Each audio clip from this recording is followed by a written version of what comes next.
Was the question, Rappler? Your articles are ripe with innuendos and pregnant with falsity. We do not intervene in the affairs of the armed forces.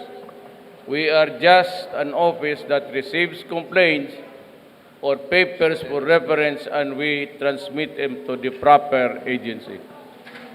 We do not get any money. We are not interested in that. Para sa alaman ninyo, you can stop your suspicious mind from roaming somewhere else. But since you are a fake news outlet, then I am not surprised that your articles are also fake. We can debate now. Tell me where is our lies, and I'll tell you where are yours. Anybody? Okay. First question po Kasi for Pia Ranyada of Rappler. I am asking you, where are your sense of values going? Sir, earlier in your speech, you were saying that the issue with the SEC ruling is not an issue on press freedom. Galing ako ng flight, nagkatulog ako. Okay, sir. Sir, earlier in your speech, you said that the issue on the SEC ruling against Rappler is not an issue of press freedom. But at the same time, during your speech, you were giving comments about the media and about Rappler and Inquirer na sumusobra na kami. So what does that mean, sir? You say that this is not an attack on media, but you also have attacks on media in your own speech. Let me give you an decision. example. Huwag na tayo lumayo. Your inquisitive mind goes beyond its normal proportions. Bong, ayun. You know, I just tingnan ninyo yung a daily dose of your medicine. Bongo intervenes in the 15 billion. Who gave you idea he can intervene? Where is his signature? Where is your statement? And where is your even a point of reference? Dumadata, ang dami talaga sa akin. But look at, alam mo, hindi ako mag-ibang pero bilyonaryo to. Sa totoo lang. Putangin Davao, tanongin niyo kung sino yan. Uy, itong mga ganito. It seems to appear na intervening because of what? Money? The things that you are telling it never happened. Pag magtanggap kami na gano'n, ipasa namin doon sa proper, if it's Justice Department, it goes to the Justice Department. If the subject matter here is about transportation, it goes to Tugade. Sir, first of all, you're digressing from the question. Secondly, we also got SAP Bongo's side before publishing the story. Yeah, but So- even if it does not, even if I do or I do not know that, tignan mo yung headline mo. Is that really Sir, hindi po ako a nagsalita. work of a sensible person? He's not a military man and he what? You think you can convince Lorenzana and the guys there, you can bribe them? Or you would think that sila papayag nga kami ang mag-bribe then the way I talk, the way I've been firing people? Tapos tingnan niyo yung ano. What do you know about also the vote that Bongo has to intervene? Sir, as far as we're concerned, we've already addressed the issue of fairness on that article. Can you just answer, please, the question? Hindi kita maintindihan. So,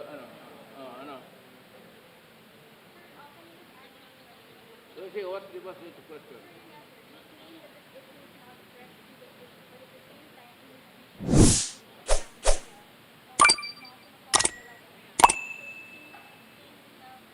I am now explaining even with your article. Find a way na masabi ka nagtotoo, nag-intervene kami. I'll give it to you. And if you can find, I will ask Bong to resign tomorrow. Work on it tonight. Let me know tomorrow and I will fire him. If he did intervene, even for one word. Kasi kayo, tingnan ninyo yung mga article ninyo. Maligaya kayong gawain nyo sa kapwa-tao ninyo yan araw-araw. Just because you have the power of, press freedom. The issue here is not press freedom. the way your masters, the elite, yung may-ari niyan, and you are not even constitutionally allowed to go into the media with the pretext of yung depository.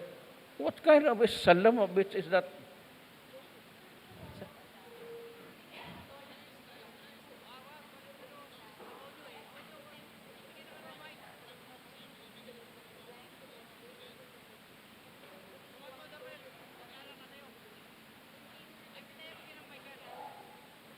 Walang technicality. The Constitution does not really allow your company, of which you are a worker of that company.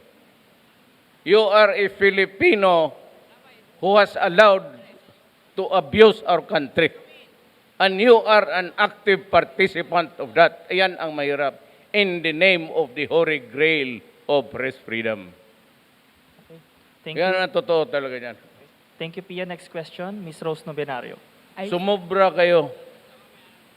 Pati ako, you're not only throwing toilet paper, you're throwing shit at us. Ay, sir, good evening Sumobra po. kayo. Oh, talaga. Sir, good evening po. Yung amo mo, anong kaso niya?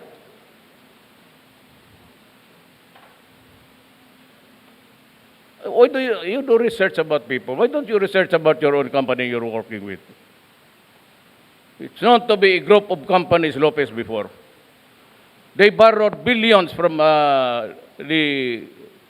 itong bangko na DBP. They never paid. You know what happened at the end of the day? It was condoned by the powers because they are the elite. Yan ang dapat kayo ang kalaban ng mga komunista, hindi kami. Inquirer. How long did you hang on to that goddamn Mylong? 50 years.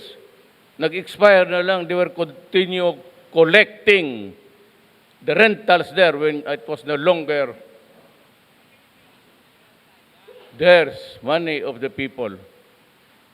Tapos, ang sabi, poverty, sulat, it's poverty. Kayo nga ang nakawan dyan. It's not a question of press freedom. It's a question of abuse and protection by the elite of this country to hold the power. It's about time that kayong mga mayaman, putang ina, huminto kayo, kakaabuso ninyo. Ginagamit na yung media pag nagpamakalin niya kayo mga inquiry, yung pala mga magnanakaw kayo. Ito naman si Hinares from a billion taxes. Why don't you trace that up? Pagdating kay Hinares, naging 8 million na lang. Kaya sabihin ko sa BIR, ipakuha ko nga. Karami yung skeleton in the closets. It can contain almost 1,000 warehouses. Ms. Rose Novenario. Bastusan tayo. Pero kayong mga yaman, hindi kayo makakalamang sa amin. Wala kayong makuha sa amin. Tignan ninyo, one of these days I'll file a plunder case. Pag pinayag ko plunder case, you will go to jail without a bail. Tignan ninyo. Mga gago kayo. Yung inyong mga reporter, they will be allowed to criticize us. But you go to jail for your crime. Or crime. Pero kayo, you continue being employed. Hindi namin ipasira. Hindi ko ipasira yan. Bakit ko ipasira? Hindi ko kilala yung putang inang sect na yan. Puro Aquino yung trabahante dyan. Bakit kami ang curtailment of press freedom? Katagal na ninyo naglumilitse sa amin. Pati tae na nga, tinatapon ninyo sa amin. Kayong pa kayong magsabi ng curtailment of press freedom? Masyado ninyong abusuhin yan. It's a privilege in a democratic state. You have overused and abused that privilege in the guise of press freedom. Hindi nga kayo. You did not know that you were working for a government.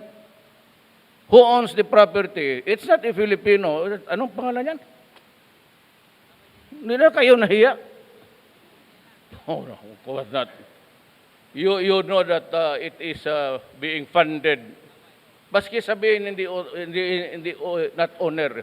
You are funded by foreign money. Are you not ashamed of that? No.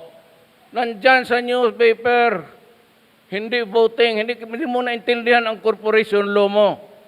I'm not saying that they are investors, but their share as non-voting. But it does not say voting. The law does not say that. It is in the investment. Ano kaman?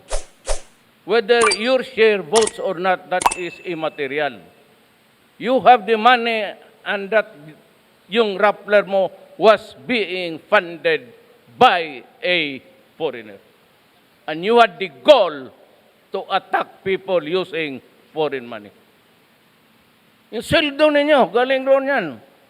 Basahin mo ulit yung article ngayon. Today's newspaper.